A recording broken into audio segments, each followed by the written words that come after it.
Hello there, fellow gamers. Welcome to my game room. I'm Loner Gamer Alex. Thank you for watching. We're playing more Vagrus today. I want to get to the battle section of the game. Yeah, so this whole slow loading at the front at the beginning of the game. Apparently, this game is like they said that it's what was the term that they used? Front end loading or something like that. They want to load everything from the beginning so that when you play the game there's no loading time or whatever. I don't understand how that works, to be honest, because the game is mostly like text and flat 2D assets and shit, so you would think that would be fast enough to load those things up, you know, but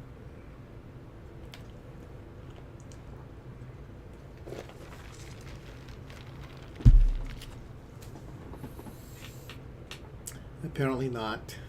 Maybe it's a problem with the game engine and they just didn't want to fix it. Well, this game was in early access for a while, I thought.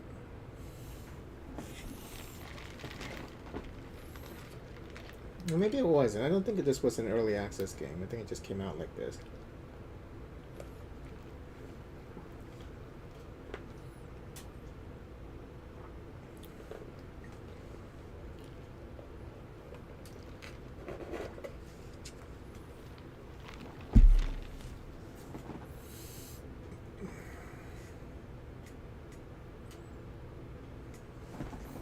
Whoa.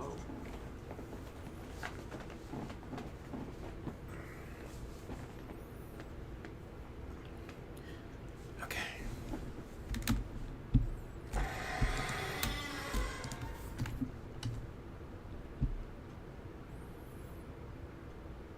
The Riven Realms. I think we're still playing the tutorial, right? Yeah, we still need to finish that. Okay, they're both the same. So we'll do this the same.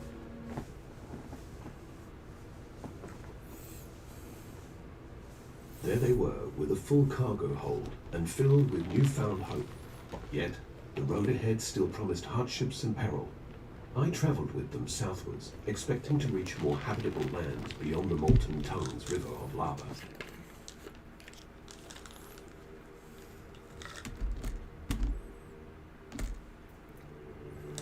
Okay.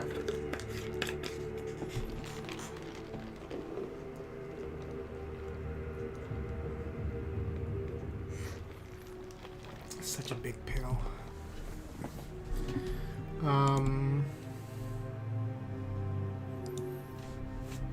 Oh, it's over here. Where's the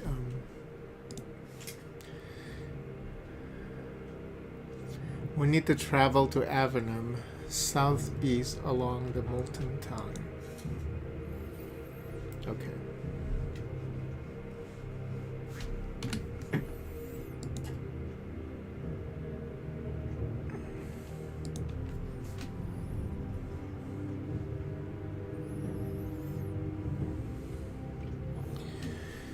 Crew management UI is now active. Click on the sheet in the top left corner to open it.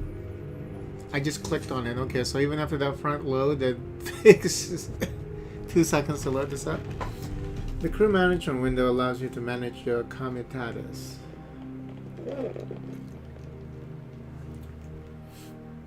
Morale is the general mood of your comitatus. If it ever drops to 1, there's a chance that the comitatus dissolves and you lose the game. You can see the current effects of your morale below the rating.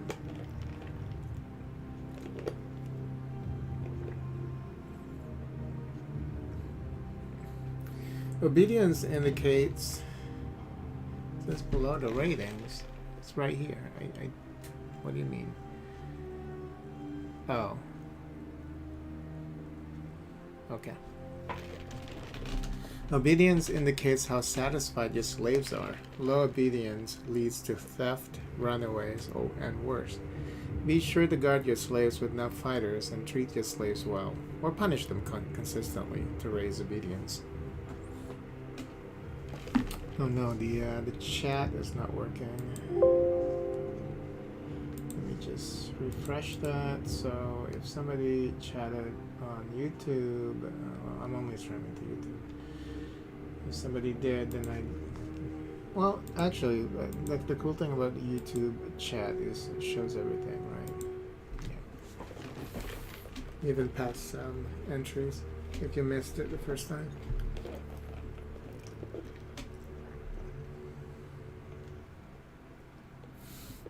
Nutrition shows you how well fed your crew is. Low nutrition incurs penalties. Extra rations raise nutrition, while starving your crew repeatedly lowers it. Vigor indicates how tired the comitatus is. Low vigor results in penalties on tests and in a drastically slower comitatus, which can spell doom quite fast. You can see the current effects of your vigor below the rating.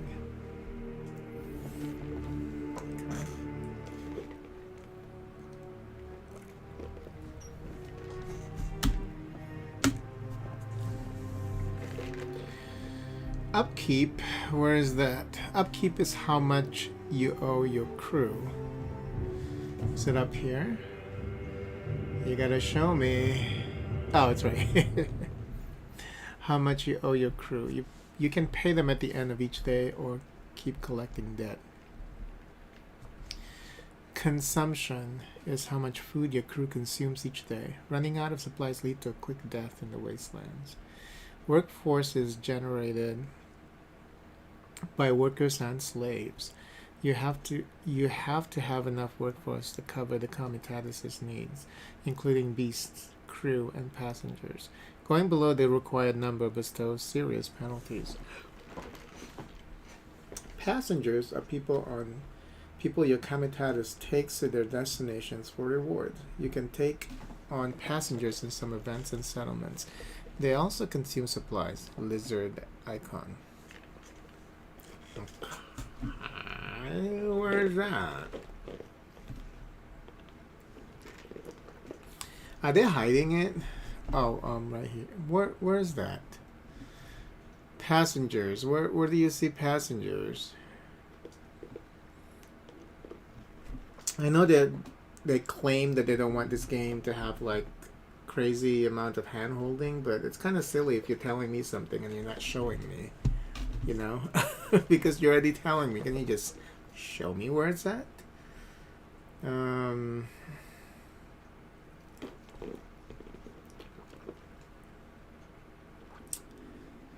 Passengers. Where would that be? I don't see it. Lizard icon. Where the fuck is the lizard icon? I see a bunch of lizards up here. I see that, but I don't think that's what they're referring to. Hey, yeah, is it behind here and I can't see it?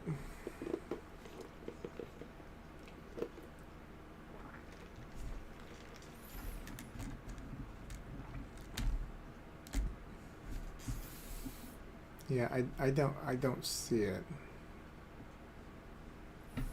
Maybe because we don't have any passengers, so it's not showing it.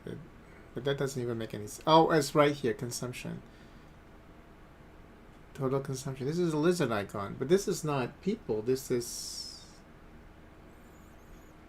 What? I am so confused. Okay. Here you can see the number of crew and beast types you have in your comitatus. Consult the tooltip for each type to learn more about their roles. Outriders are special because you need a fighter and a mount to be able to create an outrider by using the plus button. What? Oh, right here. Okay.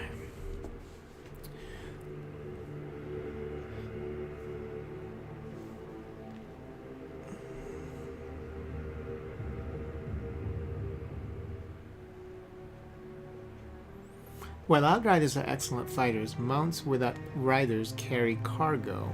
You can always dismount fighters using the minus button. For now, add an outrider, then close this window by clicking the X top right hand corner. Okay.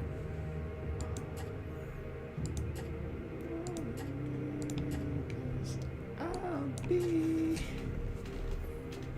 what makes you happy.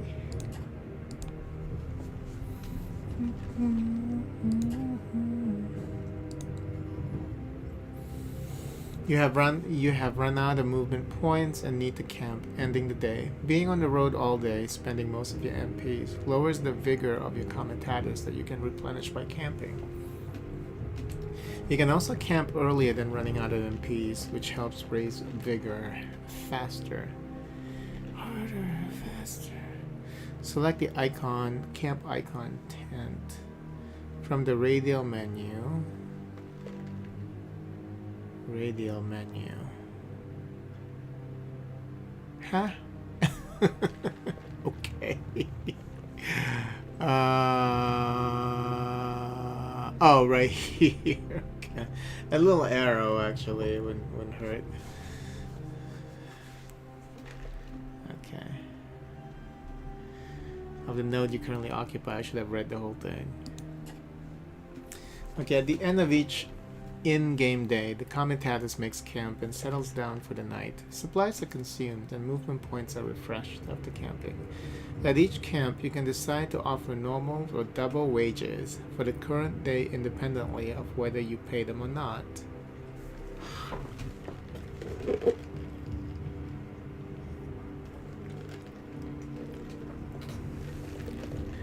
For the current day independently of whether you pay them or not?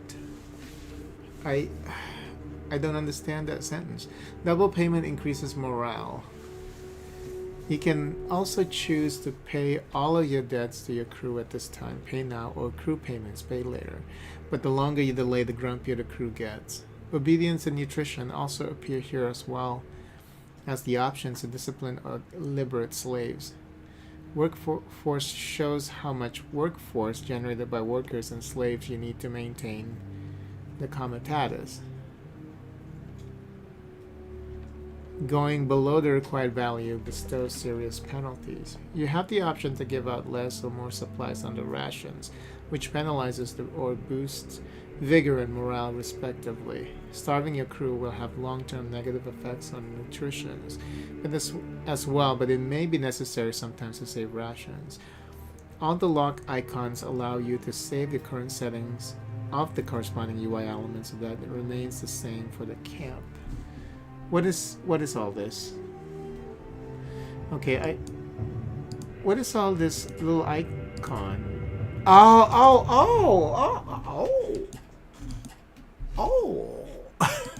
I didn't know you can click on this.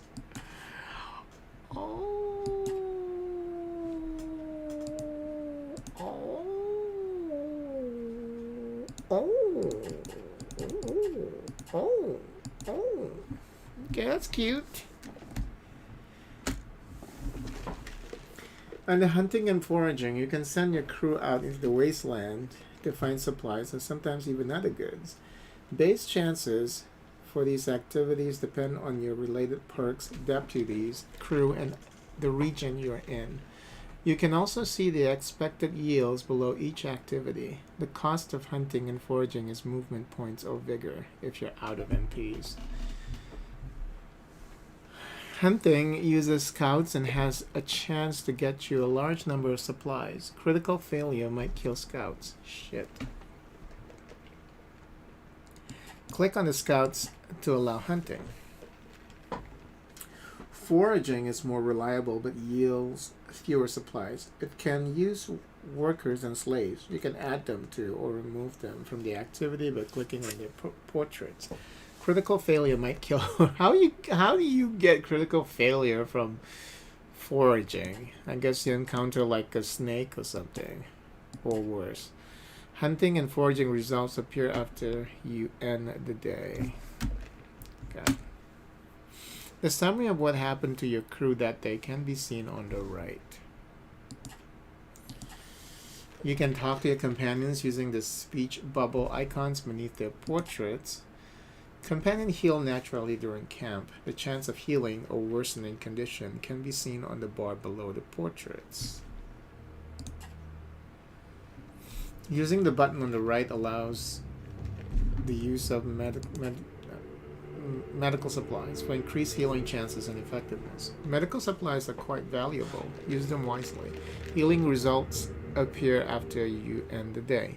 You must also set your defense orders for the night. A more lenient defense has a higher risk of a nighttime ambush and a negative effect on obedience.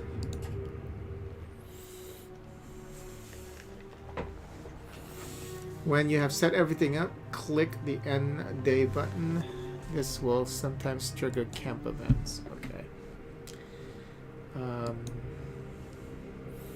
Let's talk to this chick here. I don't know who she is. We haven't talked to her yet. Morwen is discussing something with a few scouts when you approach them. She sees you and steps away from her company, joining you next to a tent in the shadows. You immediately start to feel anxious, as if roused out of torpor by Tarkian coffee. The effects of her demonkin heritage, no doubt. Anything I can do for you? Ask what she thinks about the commentators. What I think is that if everyone does what they're supposed to, we can deal with most problems on the way. There's a moment of silence as you realize she's done talking about this. Was there anything else you wanted? Ask what she thinks. What is this? Companion Javik required. Javik is someone I did not trust. He can read people's thoughts, they say, but he's always been kind to everyone, and he knows his way around beasts. I'm glad he's traveling with us. Javik is someone I did not trust, but you're glad he's traveling with us? Ask her about her past. I was a mercenary. I don't want to talk about that. Then you hired me, and you've known everything there's worth knowing about me since then. Ask her about Demonkin. She seems thoughtful for a moment. Now, I can't speak for all of us because there are so many kinds and variants of our race. We are called Demonkin since it is said that demonic blood runs in our veins. Around us, people feel uneasy or anxious. Each of us has abilities that men of your empire do not possess.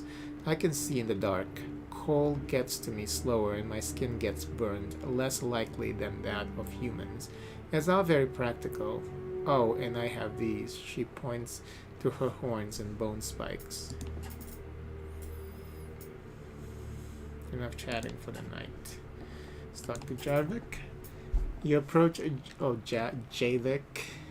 He is tending to one of your beasts of burden. When he sees you wish to talk, he steps away, motioning to a handler to finish what he started. What? No, okay. What's on your mind, Vagrus? Ask what he thinks about Narbo's package. Whatever it is, your friend was really concerned to get it out of Scraphead with none the wiser, and get it to this man in Avernum. I think we already read that, right? Yeah.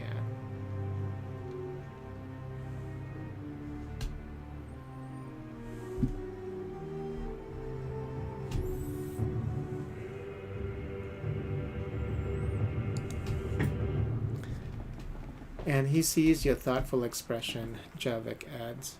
I sincerely hope you don't plan on opening the damn thing. We're in enough of a predicament as it is, and that would surely antagonize this Scornar fellow, who, in Narbor's mind, appeared as a tough customer, someone your friend was clearly afraid of.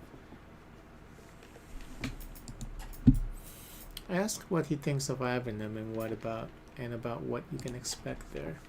Oh yeah, I remember. You haven't been there for a long time. Well, Avernum is less of a provincial town like Scrap Heap these days and more like one of the great cities of the Empire. Sure, it's not as large as Devon or Torzag's Shelter, but it's a busy city with a lot of people and commerce. Did you already read about Devon? Yes. If it's down here, I guess then you've already read about it, right?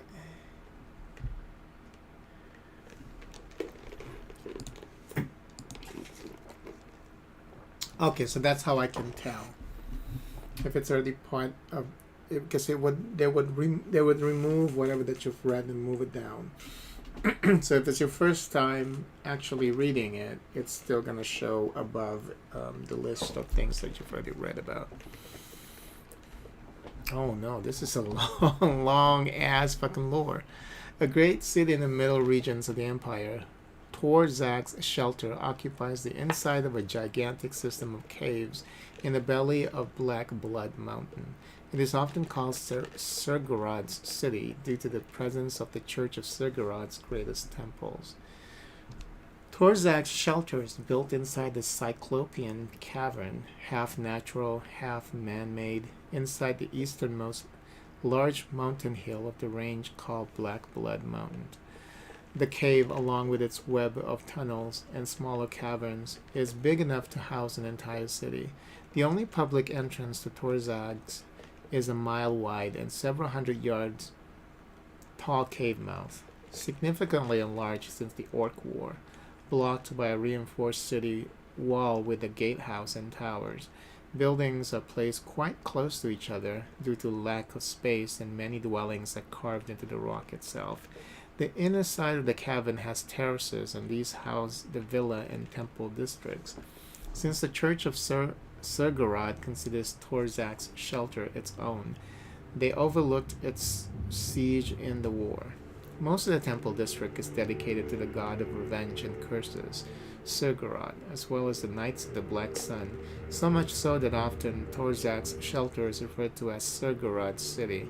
A great coliseum can also be found here, and gladiator games are organized often.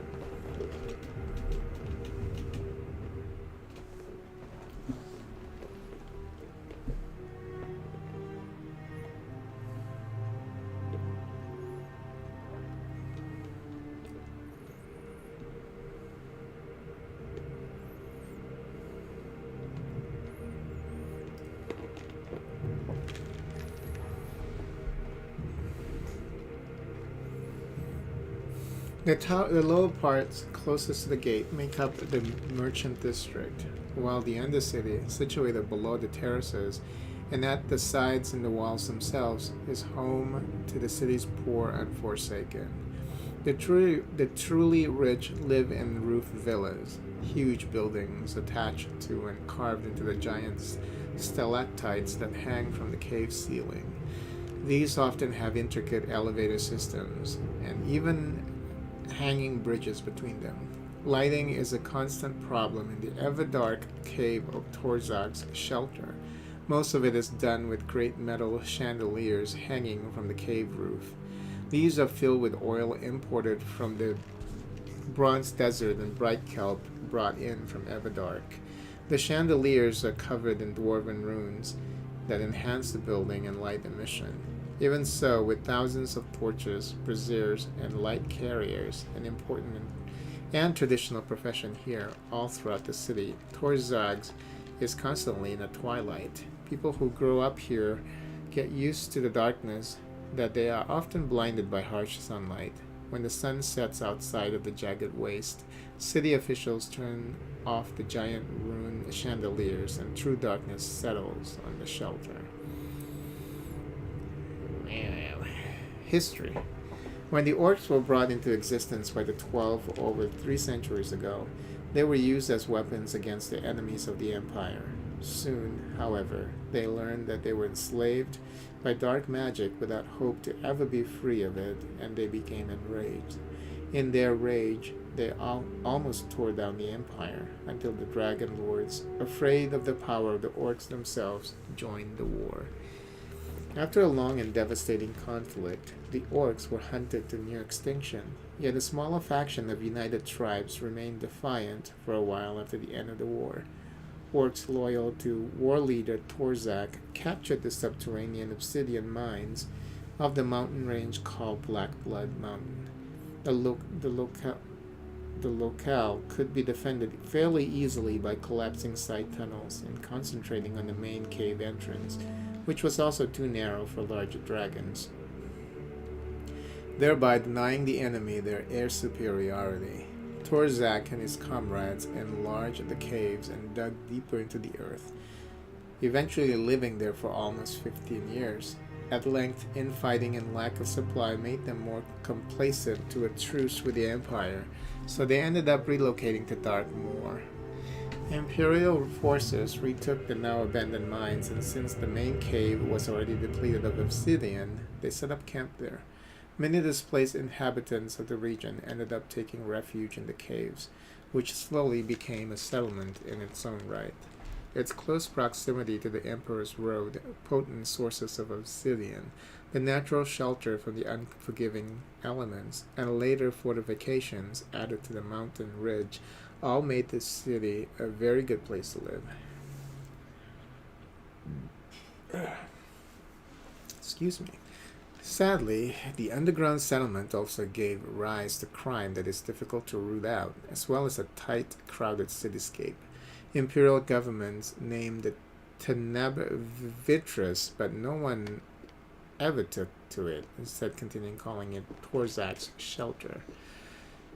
The city developed with lightning speed in the last 2 centuries and now stands as one of the most important trading posts of the Middle Imperial regions, drawing people from the neighboring Dragonlands and Searing Plains that you would not be able to interact with otherwise. Okay, I need to go pee-pee.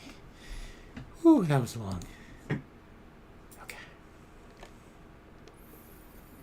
Did I finish this?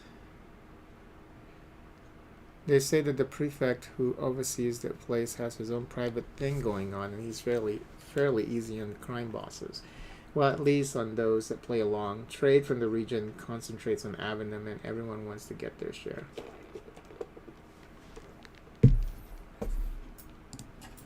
Okay, I need to go pee-pee. I'll be back.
Okay, so we're asking about his past. He speaks so little of it.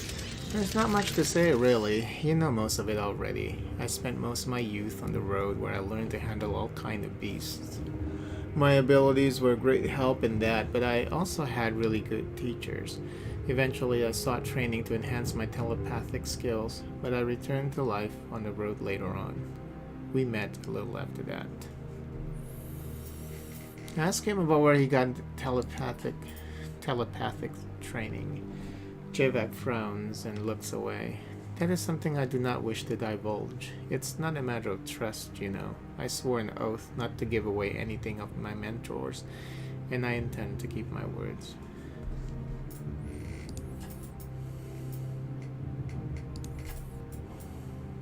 Ask him where he was born and what got him on the road in the first place. I can't say where I was born. My mother was on the move. The way Javek says mother seems oddly hurtful. But that wasn't for very long. She sold me. I was a slave. Never knew my folks because of that. Your silence prompts a faint smile as he adds, I never said it because you never asked, but it's no secret, really. I was liberated at quite a young age by a Vagrus who saw potential in me and my abilities. Ask him about his strange abilities. I am what they call afflicted, that is, someone with abilities beyond those of mortals. These abilities vary greatly from person to person. Mine are what you might call telepathic, mental powers that can sense, enhance, and even manipulate the thoughts of both beasts and men. These afflictions are thought to have originated from the calamity. I couldn't say myself. I only know that I've had them since I can remember. It started manifesting as inexplicable sensations in the sixth sense and a sixth sense, but with hard work and exercise, I was able to turn it into a control skill set. Okay. Now,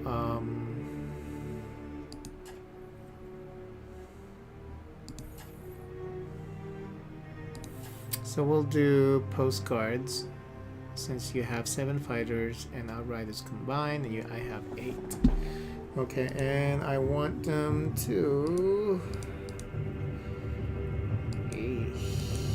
What is this? You get... Oh, what? Oh, that's the chance of it succeeding. Is that what that is? Okay.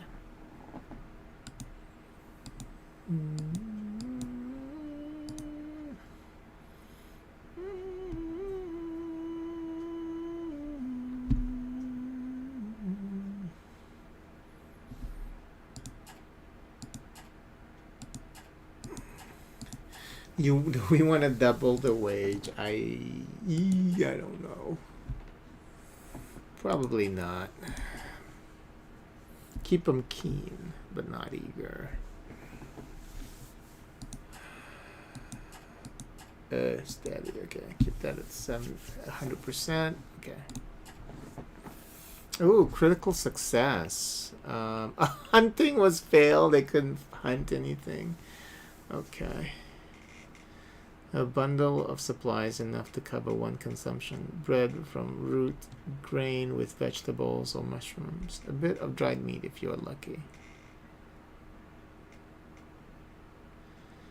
Herbs, dried and cut plants often used by healers, quacks, and medicine men. Or to make tea. Quacks. Okay then.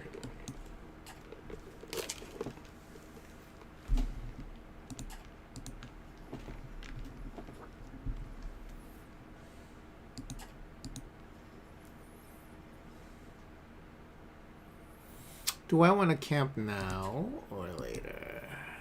I want to camp here.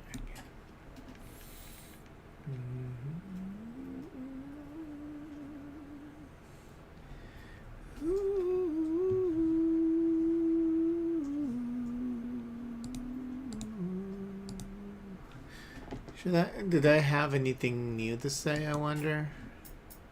No. Okay. I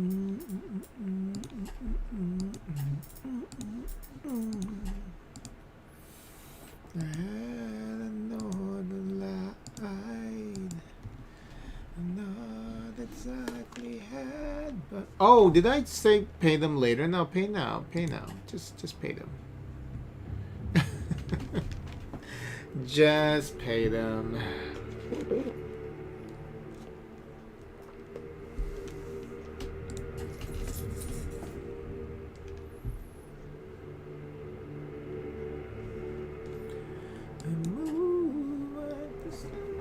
After a long day's march under bleak skies and harassed by hot winds, the Comitatus finally settles down in a wide ravine.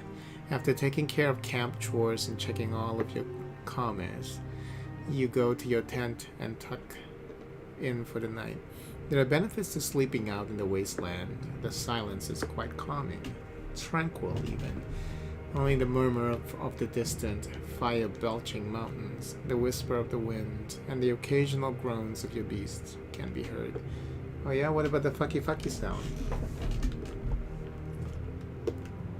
Except, something else is making a muffled noise you do not recognize.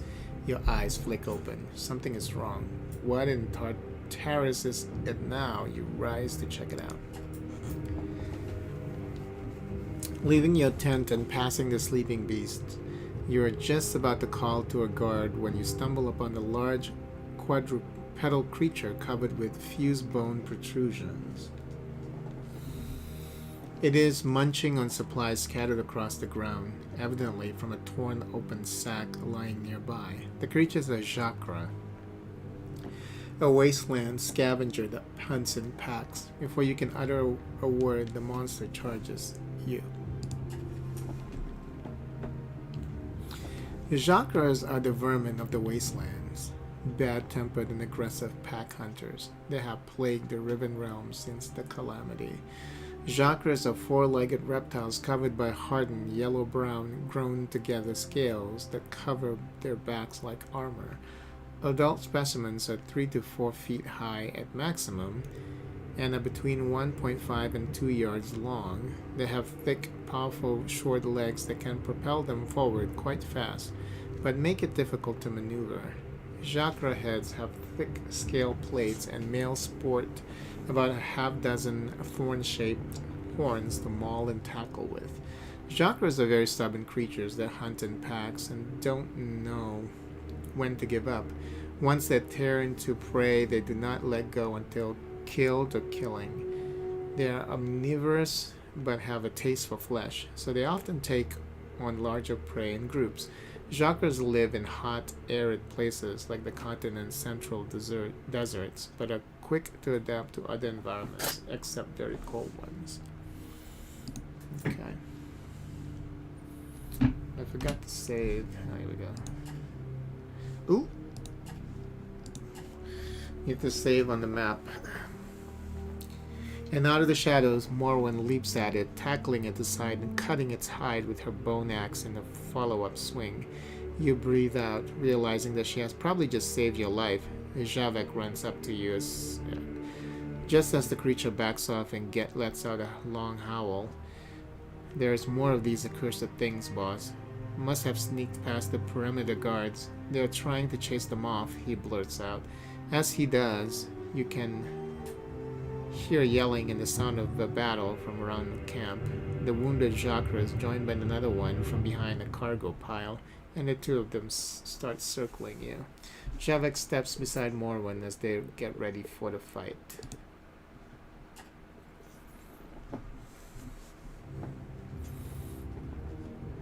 Companion combat is turn-based, where 1 to 6 enemies fight against your team of 1 to 6 companions. You can use skills of your companions to defeat the enemies, protect your companions, and set yourself up in advantageous positions on the combat board. Companion combat is made of rounds. Each round, all the participants take turns to act, and when everyone has had their turn, the current round ends and a new round is started. This goes on until either your companions or your enemies are defeated. Combat board is divided into 2 sides, the friendly side left, where your companions and occasional allies are, and the opposite side right, where your enemies are. Each side has a front row, melee row, and a back row, range row. Every row has 3 positions. Certain skills can only be used when standing in a position in the appropriate row. The order in which combatants receive their turns is according to their initiative. At the beginning of each round, all active combatants add 1 to 6 random to their initiation to determine in what order they will progress through the round, starting from the highest INI. The initiative order top left shows the order in which combatants receive their turns. Wise leaders use this formation to plan ahead. Okay, let's just... Melee skills can be used from the front row. They can only target front row enemies and are adjacent to the attacker's position, or back row enemy if no front row enemy blocks them. Because of these rules, positioning in melee is paramount. Okay. Can I just fight? This is too much. No hand-holding, I thought. All characters can move. Footprint. You know, they could actually surmise this,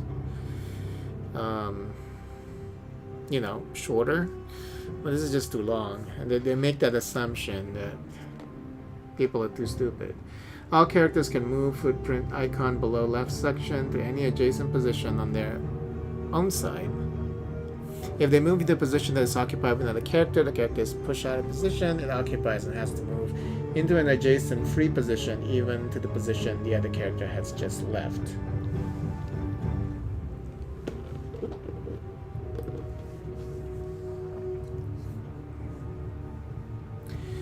Not only do characters in the front row prevent melee attacks against characters directly behind them and can also make them more difficult to hit with certain range skills. Those that have the line of sight property. When you want to move, select the move icon and then target the position by clicking on it, then confirm with a second click. Move Morwen in front of Javek to protect him. Select move and select the target position. Okay.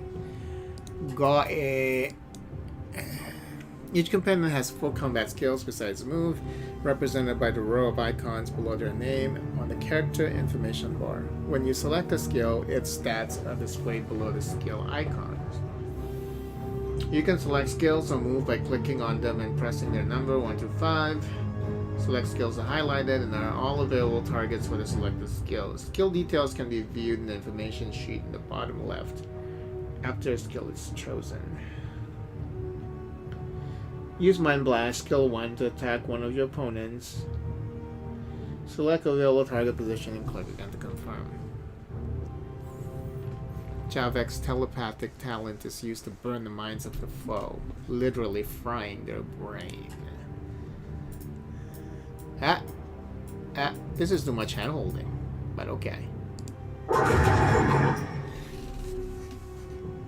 Morwen's skill include options to push your front row enemies back, Savage Kick, and to pull back row enemies into the front, Whiplash. Some skills are more complex, for example, including a move or an attack, Strafe. These type of skills can be used to great effect in controlling your enemies.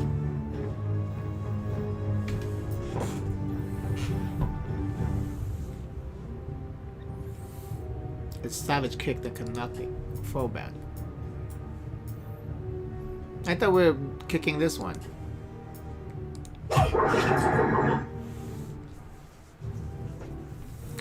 Now you can consult the combat log anytime you want to see what exactly occurred. The log is scrollable, but if you wish to see more of it, click it to open it fully. It can be closed by clicking it again. The character sheet can be opened by clicking its icon 3 lines at the portrait. You can see all the combat relevant stats of the active companion there and consult the tooltip to learn more. The forfeit button, bent arrow icon at the character portrait allows you to pass your current turn. Okay, thank you. Thank you for letting me play. Thanks.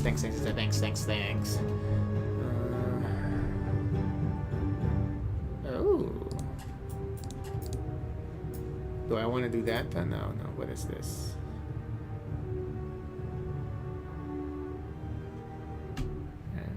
We'll just kill.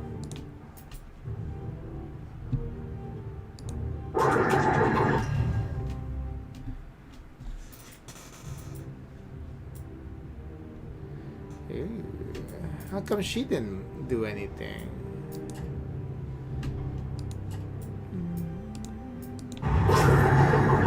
Oh, nice. Killed it. Just keep kicking the motherfucker. Just keep kicking the motherfucker. Oh! Okay.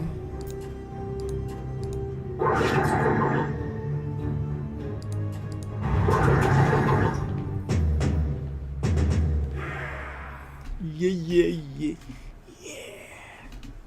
The 2 Chakra lie dead at your feet. Morwen wipes the foul-smelling blood from her axe blade as the guard arrives to talks to her. You okay, boss? Javek pats you on the shoulder. You nod, turning to Morwen as she approaches you. All hostiles taken care of, she says. They got to some of the food, but we could take their meat and other parts to make up for it. Harvest the damn critters before going back to bed. Perhaps you will gain something from this in the end.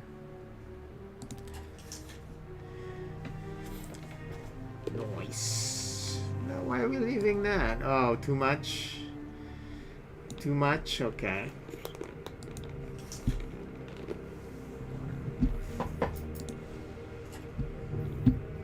Okay, so make sure we save here. No, what? I thought you can save here. Help me. I can't keep playing this forever. I can't.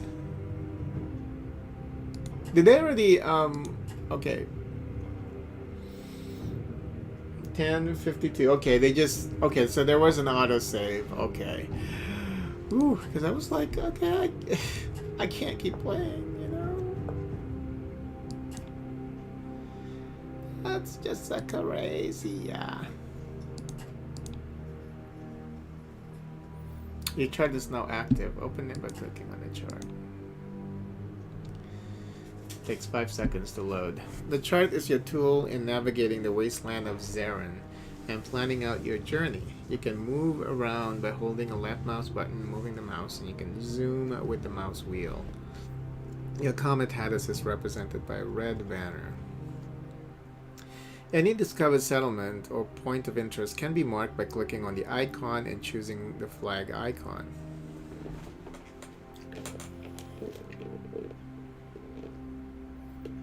In the bottom left box,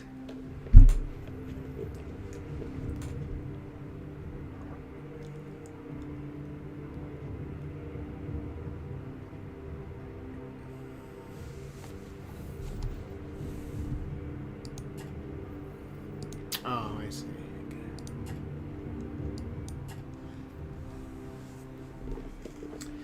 Please note that although a sizable chunk of the content of Zarin is accessible in the open world campaign, the rest is not reachable and is merely part of world building. Aww.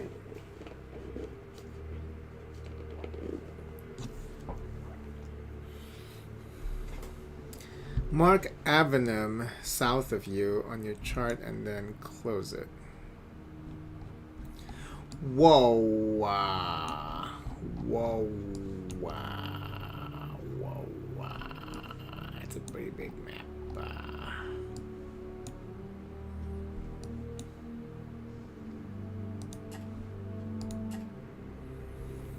Okay, and then close it how? Okay.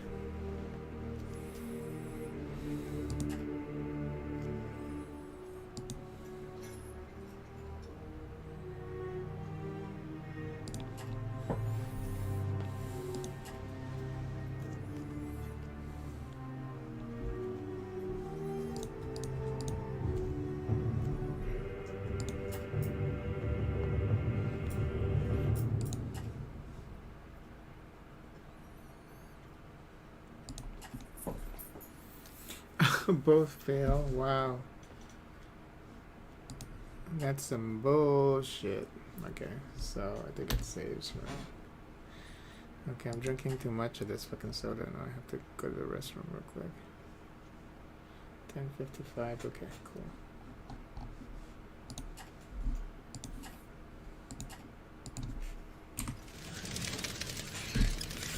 Keep moving.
Okay, well this is new. This whole forced march thing.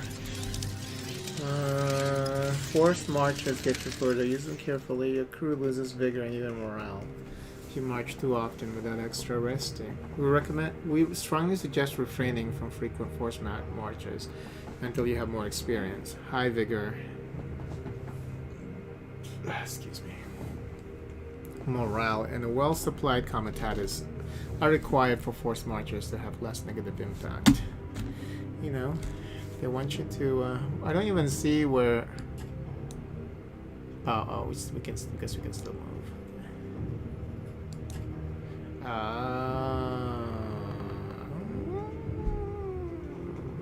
Should we? Well, do I just do it? Okay, and now we're gonna camp. Pay them now.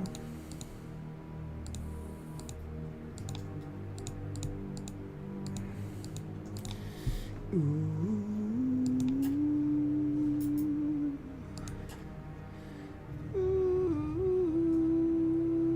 Oh, why is he red? Oh, is he needs to rest, huh? How do I...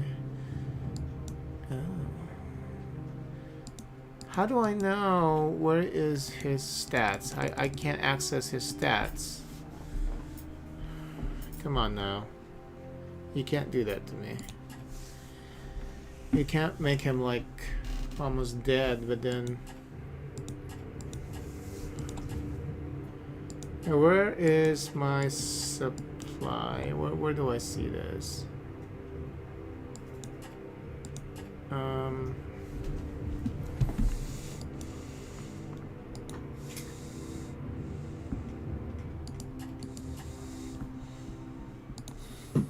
Where do I see my supplies and shit?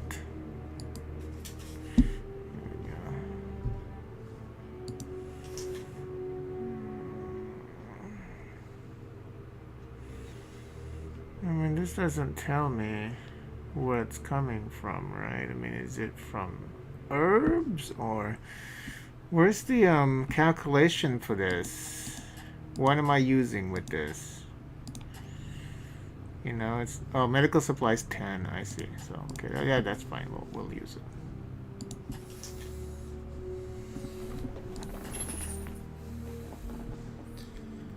Nice.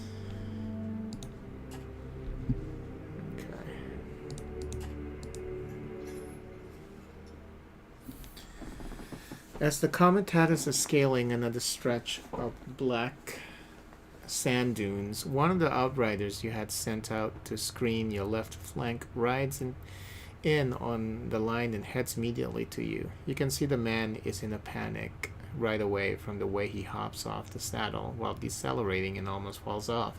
Before he reaches you, your guardsmen already set up defensive perimeter to the east. You beckon to the beast drivers to halt the line. Vagrus, they're coming. I saw him walking over the dunes. The pilgrims are coming. A murmur of terror washes over the comitatus. Clearly, the scout was referring to the last pilgrimage. This group of spectral horrors is known to appear out of nowhere and eradicate even large groups of travelers in a matter of minutes. Nobody quite knows what happens to those who encounter them up close, as nobody has lived to tell the tale. Some reckless people were reputedly able to take a peek at the otherworldly wayfarers, but during your many years as a Vagrus, you have never met any such person whose story was credible.